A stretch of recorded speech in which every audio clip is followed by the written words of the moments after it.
वेदानाम् अर्थसंघानां रसानां छन्दसामपि मंगलानां च कर्तारौ वंदे वाणी विनायकौ। नमामि सद्गुरुं शान्तं सच्चिदानंद विग्रहं पूर्णब्रह्म परानंदं ईशमानंदी वल्लभं। माधुर्यरसकल्लोलां शिवशक्त्यैकरूपिणीं अमृतानुभवार्थाय वंदे ज्ञानेशनंदिनीं। योगेन चित्तस्य पदेन वाचां मलं शरीरस्य च वैद्यकेन योपाकरोत्तम प्रवरं मुनीनां पतंजलिं प्राञ्जलिरानतोऽस्मि। भगवान पतंजलि के योगश्चित्तवृत्ति निरोधः इस दूसरे सूत्र का विचार हम लोग कर रहे हैं।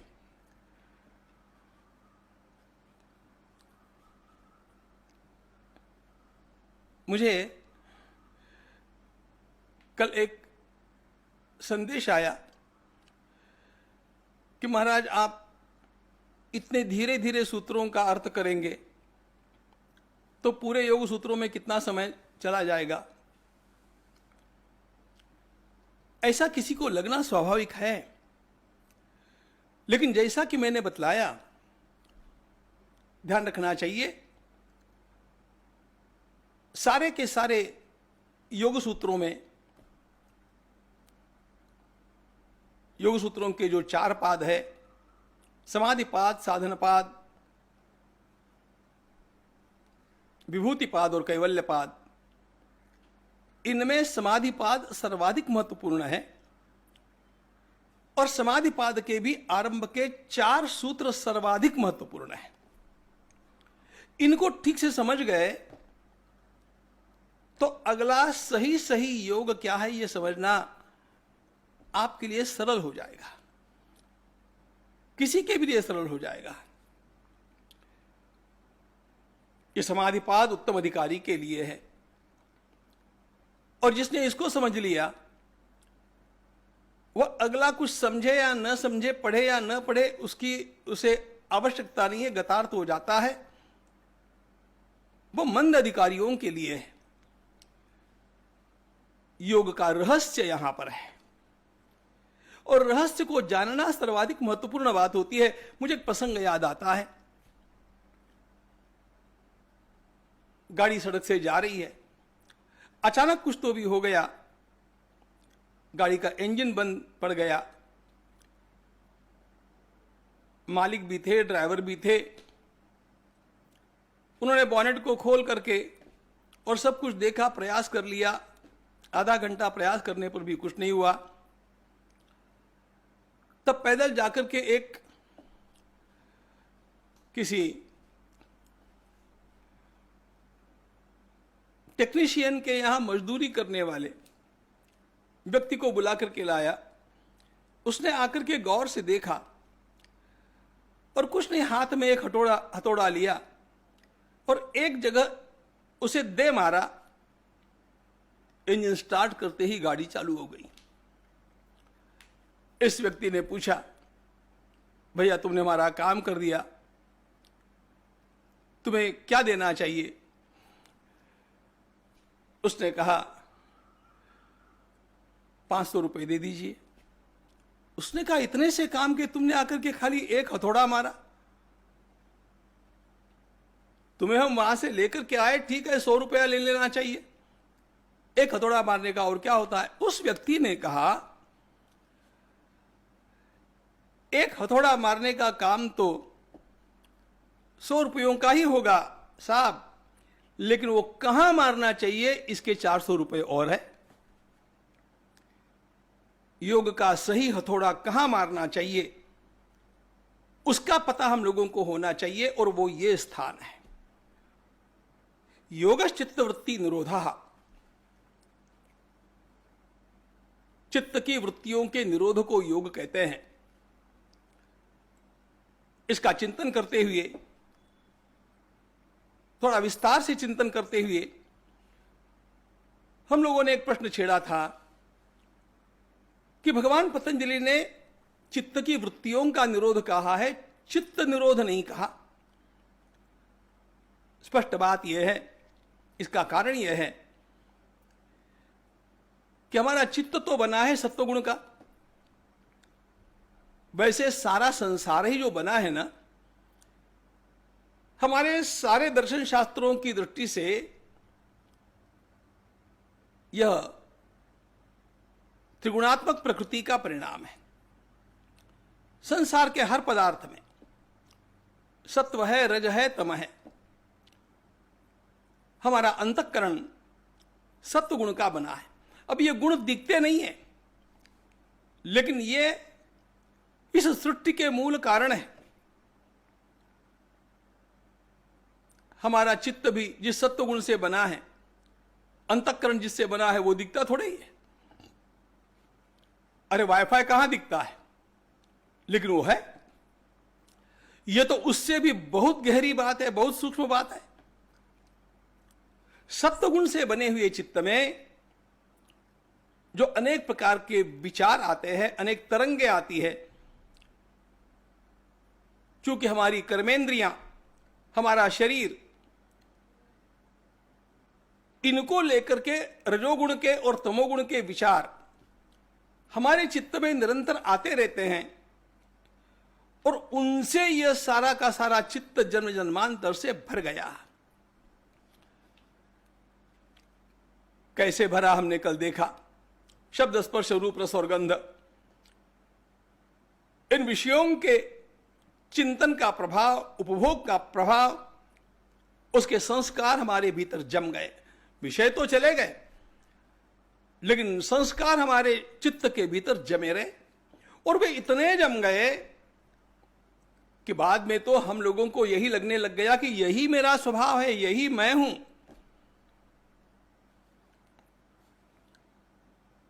योग का मुख्य कार्य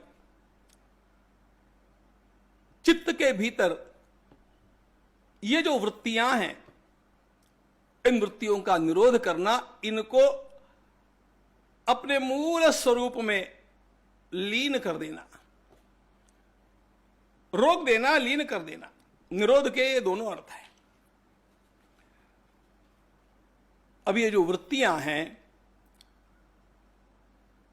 ये उठने वाली तरंगे हमारे भीतर 5 प्रकार की है। हमने कल केवल उल्लेख मात्र किया था। प्रमाण विपर्य, प्रमाण विपर्य, विकल्प, निद्रा और स्मृतयः। मित्रों, मैं एक काम करने वाला हूं, उसको समझ लीजिए।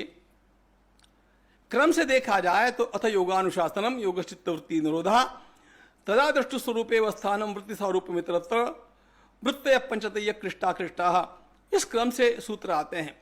लेकिन पाठक क्रम यद्यपि ऐसा है, फिर भी समझने की दृष्टि से अर्थक्रम थोड़ा बदल करके हम लोग उसको ठीक से समझ सकते हैं। इसलिए तदा दृष्टि स्वरूपे वस्थानम वृत्ति स्वरूप मित्रत्र, इन दो सूत्रों को छोड़ करके मैं वृत्तियों का निरूपण करने वाले सूत्रों की ओर चलता हूं। बाद में इन दोनों सूत्रों को देखेंगे, उससे बात बहुत सरल हो जाएगी। क्योंकि शब्द आया है योगश्चित्त वृत्ति निरोधा, तो इन वृत्तियों को समझना आवश्यक है। पहले 5 प्रकार की वृत्तियां, प्रमाण, विपर्यय, विकल्प, निद्रा और स्मृति। हमारे भीतर जो भी ज्ञान आता है, वह हमारे भीतर उठने वाले सारे भाव, ये इन 5 वर्गों में विभाजित हो जाते हैं। ध्यान रखना, वृत्तियां कितनी हैं? असंख्य है, अनंत है। लेकिन ये सारी असंख्य अनंत वृत्तियां भी इन 5 वर्गों में, 5 कैटेगरीज में विभाजित हो जाती है। हर वृत्ति, उठने वाली हर विचार की तरंग, यह इन 5 में से कहीं न कहीं बैठेगी। उसमें पहली बात है प्रमाण वृत्ति। उसकी व्याख्या भगवान पतंजलि करते हैं। प्रत्यक्ष अनुमान आगमा प्रमाणानी। प्रमाण कहते हैं ज्ञान को। ज्ञान, सही ज्ञान हमें 3 साधनों से प्राप्त होता है। मैंने प्रत्यक्ष देखा, आंखों से देखा, कानों से सुना, यह प्रत्यक्ष प्रमाण हो गया। आंखों से तो नहीं देखा, लेकिन विचार से तर्क किया, अनुमान हो गया। दूर पर मैंने धुआं देखा तो मैं अनुमान करता हूं कि वहां पर कोई आग जल रही है। पर्वतो वह्निमान धूमात, पर्वत के ऊपर धुआं उठ रहा है, इसका मतलब वहां पर आग लगी है, यह अनुमान हो गया। और जो विषय अतीन्द्रिय है, हमारे इंद्रियों के सामने कभी आ नहीं सकते, उनको जानने के लिए हम वेद शास्त्र आदिकों का उपयोग करते हैं, यह आगम प्रमाण हो गया। प्रत्यक्षानुमान आगमा प्रमाणानि, यह भगवान पतंजलि का सूत्र है। एक बात और ध्यान में रखना, प्रमाण, विपर्यय, विकल्प, निद्रा और स्मृति, ये जो 5 वृत्तियां हैं, इनका भी विभाजन करते समय भगवान पतंजलि ने एक बात और कह दी, वृत्तय पंचतय क्लिष्टा क्लिष्टा। इसमें से हर वृत्ति क्लिष्ट भी होती है और अक्लिष्ट भी होती है। बात समझने की है। क्लिष्ट का अर्थ है जो क्लेश कारक है, अक्लिष्ट का अर्थ है जो क्लेश कारक नहीं है। यहां क्लेश कारक भौतिक दृष्टि से शब्द नहीं है। यहां पर हम अध्यात्म का, आत्मवस्तु का चिंतन कर रहे हैं। हमारे भीतर निर्माण होने वाला ज्ञान यदि हमें बहिर्मुख बनाता है, इंद्रियों की ओर, शरीर की ओर और भौतिक जगत की ओर हमें खींचता है, तो वह क्लिष्ट हो गया। और यदि वह ज्ञान हमें आत्मस्वरूप की ओर ले जाता है, यदि हमारे राग द्वेषों को कम कर देता है, तो वह ज्ञान अक्लिष्ट हो गया। 5 वृत्तियों को देखेंगे, 5 वृत्तियों के क्लेश कारक और अक्लेश कारक दोनों रूपों को भी देखेंगे। ध्यान रखना, हम अंतर्विज्ञान का विचार कर रहे हैं। It's psychological engineering. हमारे भीतर की वृत्तियों का इतना सूक्ष्म विचार संसार में अन्यत्र कहीं पर भी नहीं हुआ। तो चलो, एक ज्ञान होता है जो हमें बहिर्मुख करता है, हमारे भीतर राग द्वेष निर्माण करता है। वो ज्ञान तो है, लेकिन हम उस ज्ञान ने मुझे बहिर्मुख कर दिया, मेरे भीतर विकारों को निर्माण कर दिया। इधर उधर की पुस्तकें हम पढ़ते हैं या अनेक विषयों का अध्ययन करते हैं, तल्लीनता से करते हैं, एकाग्रता से करते हैं। अच्छा, एक बात आपको और बता दूं, बात बड़ी महत्वपूर्ण है। चित्त को एकाग्र करना ही केवल योग नहीं है, ध्यान रखना। मूढ़, क्षिप्त, विक्षिप्त, एकाग्र और निरुद्ध, इनमें एकाग्र और निरुद्ध ये 2 योग की भूमिकाएं हैं, ये बात सत्य है। लेकिन जहां तहां चित्त एकाग्र हो उसे योगाभ्यास नहीं कहते हैं। वैसे टीवी देखने में आप सबका चित्त एकाग्र हो ही जाता है। एक स्वामी की मैं एक पुस्तक पढ़ रहा था, उनका आप किसी भी वस्तु पर चित्त को एकाग्र करो, योगाभ्यास सज जाएगा। अरे, किसी भी वस्तु पर चित्त को एकाग्र करना योगाभ्यास नहीं होता है। उसके कारण चित्त में विकार भी निर्माण हो सकते हैं। रावण ने भी भगवान महादेव जी की उपासना करते समय चित्त को एकाग्र किया, भस्मासुर ने चित्त को एकाग्र किया, हिरण्यकशिपु ने चित्त को कितना एकाग्र किया? क्या योगाभ्यास किया? यह आत्मशुद्धि का योग नहीं हुआ। इससे तो उनकी भौतिकता और बढ़ गई। हां, शक्तियां मिली, और इन्हीं शक्तियों का वर्णन हम लोग विभूति पाद में सुनने वाले हैं। इसलिए ध्यान रखना, योग ये ऐसा विषय है जिसका ठीक से उपयोग किया जाए तो आत्मोद्धार होगा, और उसको गलत समझ करके उसका उपयोग करेंगे तो आत्मविनाश के मार्ग पर भी वह आगे ले जाएगा। हम इसको समझें, क्योंकि संत गुलाब राव महाराज कहते हैं, जिस विषय के ऊपर चित्त को हम एकाग्र करते हैं उसके गुण अपने भीतर आ जाते हैं। यदि चित्त अशुद्ध होगा और वो एकाग्र हो गया तो कभी नहीं हुआ इतना मन विकृत हो जाएगा। चित्त को एकाग्र करने से पहले चित्त को शुद्ध करना पड़ता है। शुद्ध पानी का संचय करने से हमारा स्वास्थ्य अच्छा रहेगा, गंदे पानी का संचय करने से स्वास्थ्य और बिगड़ेगा। उसी प्रकार पहले चित्त की शुद्धि करना आवश्यक है, उसके पश्चात चित्त को एकाग्र करना आवश्यक है, तब जाकर के योगाभ्यास होता है। तो हम बात कर रहे थे प्रमाण वृत्ति की।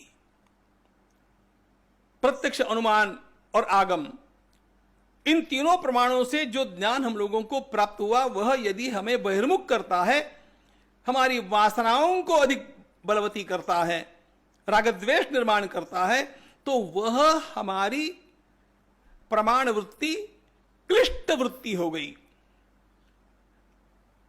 वह क्लेश कारक हो गई। और वहीं आप उपनिषद लेकर के बैठे, ज्ञानेश्वरी लेकर के बैठे, श्रीमद् भागवत लेकर के बैठे और उसके ज्ञान का चिंतन करने लग गए, तो वो भी ज्ञान है, लेकिन वह ज्ञान आपको अंतर्मुख करेगा, वह चित्त को शुद्ध करेगा। सारा ज्ञान चित्त को शुद्ध नहीं करता है।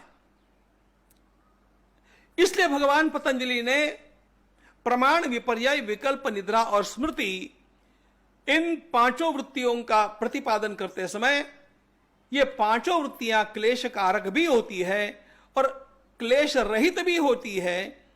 पहले काम हम लोगों को यह करना होता है कि इन वृत्तियों से क्लेश निर्माण न हो, यह अक्लिष्ट हो जाए, और यही मार्ग है चित्त शुद्धि का। ध्यान रखना,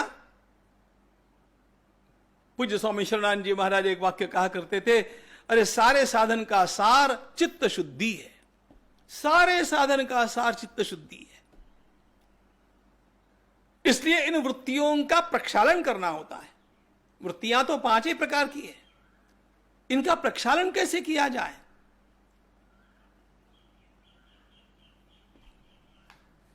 इसलिए प्रमाण वृत्ति का प्रक्षालन करना है तो ज्ञान प्राप्त करना, वो ऐसा ज्ञान प्राप्त करना जिससे चित्त अंतर्मुख हो जाए, जिससे राग द्वेष रहित हो जाए। आप रामचरितमानस का अयोध्या कांड पढ़ना आरंभ कीजिए, आपका चित्त कितना भी गंदा होगा, आप बैठ करके अयोध्या कांड का पाठ करना आरंभ कीजिए। भगवान श्री राम और भरत जी के चरित्र को देख करके अपने आप अशुद्ध चित्त भी उस समय के लिए क्यों न शुद्ध हो जाता है, हृदय द्रवीभूत हो जाता है। ध्यान रखना, ज्ञान उद्धार ही नहीं करता है, ज्ञान विनाश भी करता है। इसलिए भगवान मनु ने एक बात कही, अवेद्या वेदने न च, जो बातें जिस समय जिसे ज्ञान नहीं होनी चाहिए उन बातों का ज्ञान अपरिपक्व अवस्था में होने से मनुष्य का पतन होता है। प्रमाण वृत्ति ज्ञान प्रदान करती है, उससे ज्ञान मिलता है। यह ज्ञान क्लेश कारक न हो, क्लेश रहित करने वाला हो, इसकी आवश्यकता है। इसलिए सद्ग्रंथों का वाचन, सद्ग्रंथों का ज्ञान अत्यंत उपयोगी है, आवश्यक है। उसको हम प्राप्त करने का प्रयास करें, तब जाकर के उद्धार, तब जाकर के योग के सही मार्ग पर आगे हम बढ़ सकते हैं। ज्ञानेश्वर महाराज।